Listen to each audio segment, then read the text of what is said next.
They called me crazy for speaking up, but now everyone sees the truth. When I told everyone at work that something felt off about our manager, they looked at me like I'd lost it. You're overthinking again, Emma, my coworker Mark said, laughing as he sipped his coffee. But I wasn't. I noticed things, small, weird details, that nobody else seemed to care about, and deep down, I knew something big was about to explode.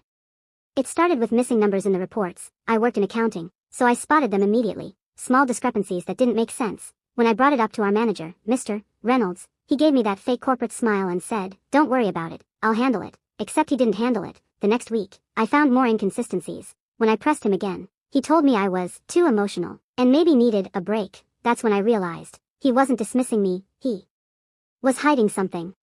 I started double-checking everything, every invoice, every expense report, every vendor, and the more I dug, the stranger it got. There were fake vendor names, duplicate payments, and consulting fees that led nowhere. I took screenshots, saved copies, and built my own little digital folder of evidence. But when I tried to tell my coworkers, they rolled their eyes. "Emma, you're obsessed," one of them said. "You're gonna make yourself crazy."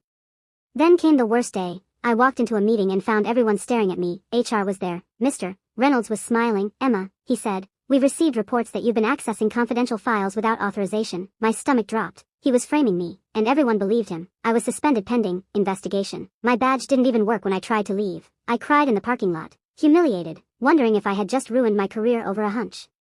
But I didn't delete my evidence. I still had the files saved on a flash drive, and that's what saved me. A week later, I got a call from an auditor the company had brought in to review everything. He wanted to verify the reports I mentioned. I sent him the flash drive, every document, every detail, and 2 weeks after that, I got another call, this time from the CEO.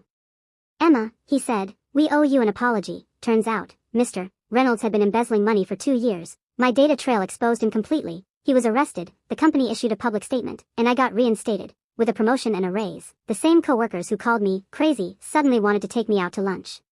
And when I walked back into that office, I didn't say, "I told you so." I just smiled, because sometimes, silence speaks louder than revenge.